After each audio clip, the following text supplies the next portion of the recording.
हाय। तरसती हूँ मैं, अब तो शरणों के संग का ही आसरा है।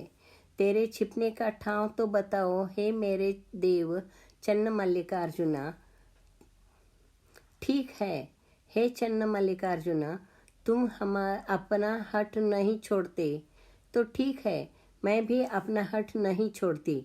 हे देव, तुम मुझे सुनो या न सुनो, तुम्हारे गुण गाए बिना मैं नहीं रह सकती।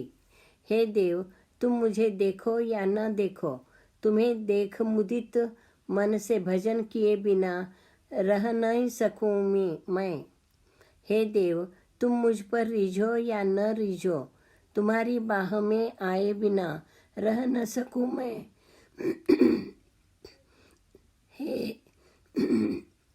हे देव, तुम प्रसन्न हो या न हो, तुम्हें पूजे बिना रह न सकूं मैं। हे चन्न मल्लिकार्जुना, तुम्हारी पूजा अर्चना कर हर्षाम्बुधि में झूम जाऊं मैं। हे मेरे चन्न मल्लिकार्जुना, तुम मेरे पूर्व पापों को नहीं मिटाते तो नुकसान तुम्हारा ही है। मैंने तो निश्चय कर लिया है, या तो मैं तुम्हें पाऊंगी या मर जाऊंगी। मुझे तारना या मारना अब तुम्हारे ही हाथ में है। तुमने ही मुझे जो सीख दी है उसे मैं कैसे भूल सकती हूँ। चंदन को अगर काट कतर कर घिसे तो पीड़ा से क्या वह सुगंध देना छोड़ देगा। सुवर्ण को काट कर टुकड़े करके आग में डाले तो ताप से तड़प कर क्या वह कालिख को अपना लेगा। गन्ने को गांठ गांठ में काटकर कोल्ही में फेरने से और आंच पर चाशनी बनते बनते क्या वह दुख से मिठास छोड़ देगा। पूर्व जन्म के मेरे पापों को नहीं मिटाते तो तुम्हारी ही हानि होगी। मेरे स्वामी चन्न मल्लिकार्जुना, भले ही तुम मेरे प्राण ले ले, मैं तुम्हारी शरण नहीं छोड़ूंगी। हे मेरे प्रियतम, अब जो कुछ होगा होने दो।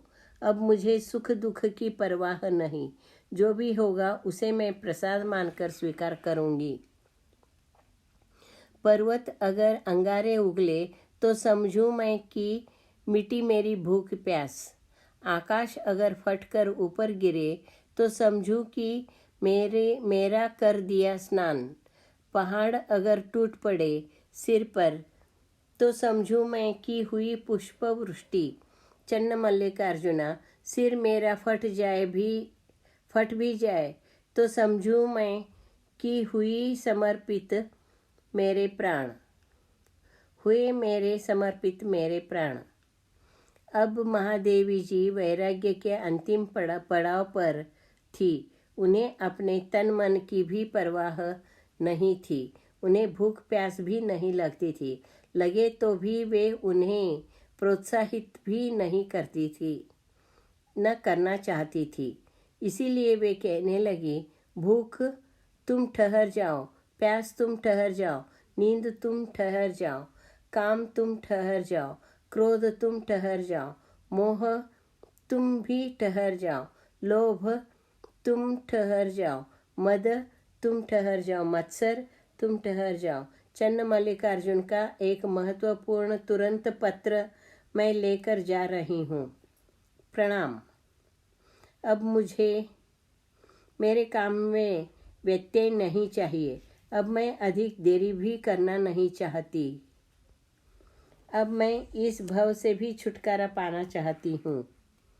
भव से छुटकारा पाने की इच्छा मेरी है, अर्थात मुझ में अभी भी कुछ पाने की इच्छा मौजूद है। अर्थात क्या मैं भी अभी भी भवी हूँ। गई में मैं वन में उदर पोषण के लिए मांगा, पेड़ से इस तन के लिए दिया उन्होंने अपने लिंग देव के लिए। मांग कर बन गई मैं भवी, देकर बन गए वे भक्त। मांगू दोबारा अब तो है आपकी सौगंध मेरे लिए।